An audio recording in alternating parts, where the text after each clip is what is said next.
Bro, I really need a change of scenery, like, right now. Ah, that's much better. Greetings, salutations, konnichiwa. Welcome to the show, man. And you know today I'm going to be riding that Stark Varg EX Alpha. I've had absolutely horrible weather lately. It's been nothing but rain. And yes, I know the Stark Varg loves rain and it loves mud, but guess what? I just have not been motivated to get covered in mud and soaking wet. Now, don't get me wrong, I do like going and playing in the mud, but it's just one of those rare occasions for me. You know, I gotta really be in the mood to do it. But anyway, that's not what this video is about. We'll have one of those one day. Today, I would like to address the range anxiety of, well, every e-bike, really. There's always the question, oh man, is this thing going to run out of battery and leave me stranded on the side of the road? There's always a whole lot of what ifs. What if Bigfoot steals your charger? That's what you should be worried about. I just don't worry about it. So, like, if you're in the city and doing a lot of, like, just in-town commuting, this bike is great. It'll last you all day long. If you're riding around like I am on these back roads, you can get some miles out of it and really not have to worry about being stranded. Now, this bike does offer a portable charger as well. I'm in the process of getting one, which will really be a game changer. Fits right in the backpack, no problem. But if you're planning on doing like long road trips and you want to drive any sort of long distance on highway, this isn't the bike for you. This thing is meant to rip around town, around the fields, dirt bike tracks. You can track this bike for a long time, and honestly, you will probably wear out before the battery does. That's my honest opinion. And really, the first week I owned this bike, I watched the battery percentage more than I watched the road. Every 1% that dropped, felt like my bank account. Oh, there goes a deer. It felt like my retirement account just disappearing. And you start doing all the mental math. Okay, I've got 82%. I think that's enough. Unless I accidentally become a motocross superstar. Which, let's face it, it's not going to happen for me anyway.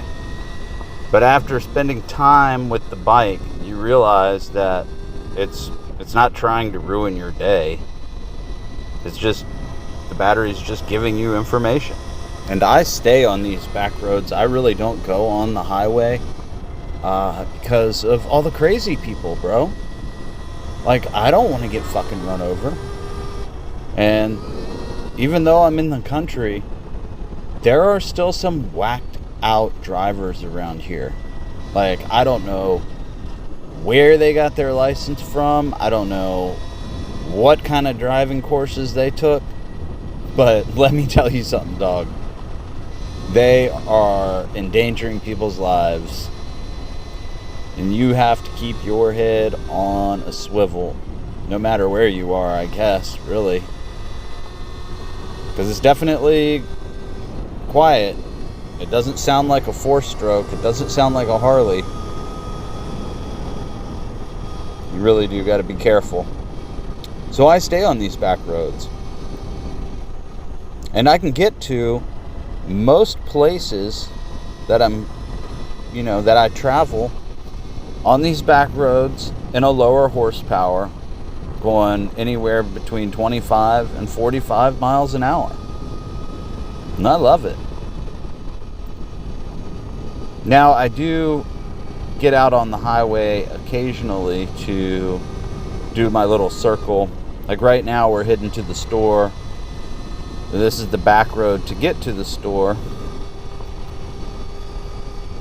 And I'll take it, and then as you'll see, I take the paved road home. But how many cars have we passed? You guys seen any cars? I don't think I have. That's just how it goes around here. And it also helps to know your route and kind of know where you're heading, so you can kind of plan. But for example, I had this bike charged 100%. I did all the back roads around here, went to the stores, went and saw like some pretty historical place that's pretty close to me, which I'm gonna actually do a video on pretty soon. Should be a lot of fun. But I mapped it all out, you know, to make sure that it was worth getting. So I'm gonna lay the facts on you. The Stark Varg uses 7.2 kilowatt lithium ion battery rated at 420 volts in Stark's technical documentation. The Alpha powertrain is capable of up to 80 horsepower. So unlike gas bikes, you don't have gears or a conventional clutch to manage. You got an electric motor delivering power essentially immediately. And that's where this bike gets interesting, because 80 horsepower sounds ridiculous for an enduro bike. But 80 horsepower also sounds like something that's going to destroy a battery in about 20 minutes. And I think that's where a lot of people get confused. That's the misconception. You don't ride an 80 horsepower electric motorcycle at 80 horsepower continuously. At least I don't. You can change the power delivery and riding characteristics of this bike. So the amount of energy you're using depends enormously on how you set the bike up and how you're riding it.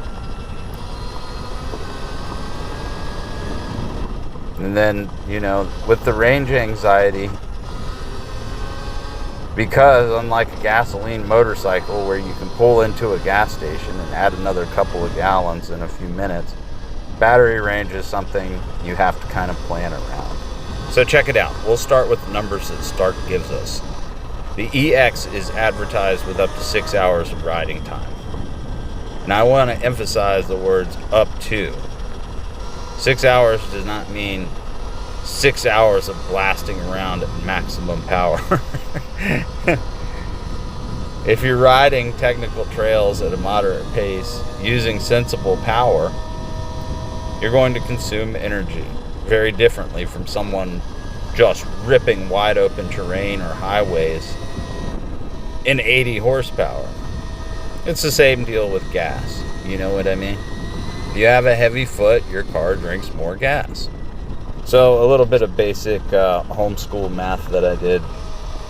You can think about it like this. The battery stores 7.2 kilowatts of energy.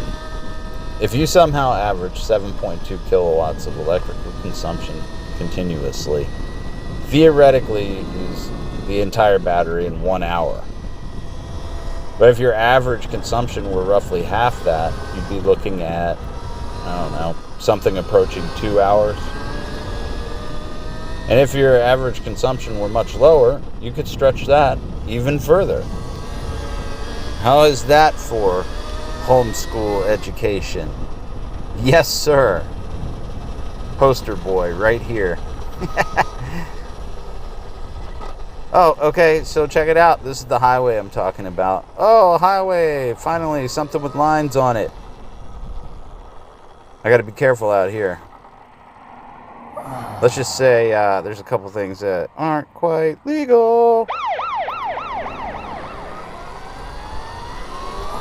AI makes things sound differently than they sound. I didn't say that. AI made it up. But this is me burning some battery. And I think I have 50-something% left. I ain't scared. That was 70 miles an hour, dog.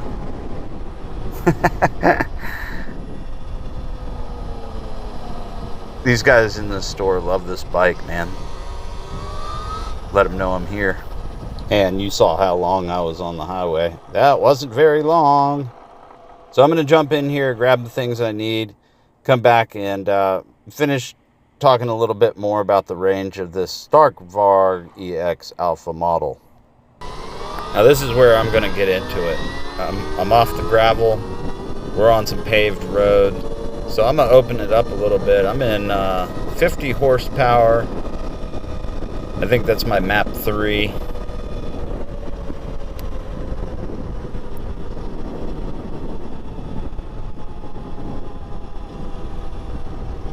Overall though, it's not really a commuter motorcycle for long highway trips. We're talking about enduro, mud, hills, sand, rocks, technical sections, wheel spin, acceleration, regeneration, and completely different rider styles.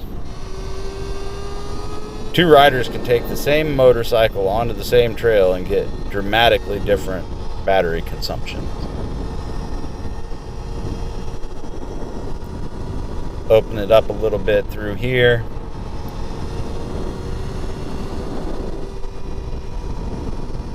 Let's see how many cars we pass. You guys keep an eye out. We'll do a count. In the comments, let me know how many cars we passed. That way I know you've made it this far. You suffered through all the homeschooling math and the... Oh, well there's one. One. The whole trip. And keep in mind, horsepower is a measure of power output. It's not a constant description of how much energy the motorcycle is consuming. If you're cruising slowly through technical sections, the motor might be using a fraction of its maximum capability. Yeah, boy. God, I love this thing. Then if you open the throttle climbing a hill or something, or doing what I just did, suddenly the energy consumption jumps. That's why the rider is the biggest variable. If you're riding the Varg like you're qualifying every second, your bike, every second you're on the thing, you're going to eat the battery. If you're riding it like an enduro bike, picking your lines, using appropriate horsepower, and letting the motor do the work efficiently, you're probably going to get considerably more time. Stark gives you a major advantage here because the bike is designed around adjustable power delivery. So you don't have to run 80 horsepower just because the motorcycle has 80 horsepower available. And believe me, bro, it is intense. The torque, 80 horsepower is scary. It's a no-shitter. It's super scary. But let's talk a little bit about the battery itself. The 7.2 kilowatt battery pack. Stark describes it as a proprietary battery design with its own battery management system. The battery uses a magnesium honeycomb style structure. Ain't that cool? I'm telling you, this bike is groundbreaking. You shouldn't let range affect your decision. I also love how the battery structure is integrated into the motorcycle's design and kind of keeps it really keeps the weight centralized and low. The temperature of the battery matters enormously. That's why the battery management system is monitored by things like voltage and temperature. You're not simply throwing a giant battery into a dirt bike frame and hoping for the best. Not happening. Nope. The motorcycle has to constantly manage energy all the time. And that's specifically important off-road. You know, you're dealing with vibration, impacts, heat, cold, mud, water. repeated acceleration, and potentially very high electrical loads. So to break it all down, I would say have range awareness, not range anxiety. If you plan properly, the battery isn't necessarily the limitation people imagine. If you're doing short trail rides, practice sessions, or like races, the Varg can make a lot of sense. Where I'd be more cautious is an all-day adventure where you have absolutely no access to charging.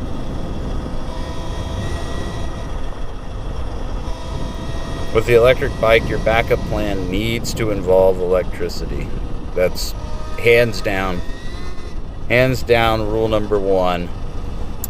And if you're brave enough to ride it in 80 horsepower all day long, bro, good for you, man. You need to be giving me pointers. Leave some comments. Let me know. Let me know, because it's scary. I'll get in 80 horsepower occasionally when I'm out in the field and I know I'm not going to lose control and crash into anything, explode, or take off into the sky like a rocket, because that's what it feels like. That's exactly what it feels like. I really hope you guys enjoyed coming along for the ride through Madison County. Hit that like button. Hit the subscribe. Let me know what you'd like to see next. I got some fun things coming up. I got a cool old historic building we're gonna go check out. But until then, keep the rubber side down. I'll catch you in the next one. Sayonara.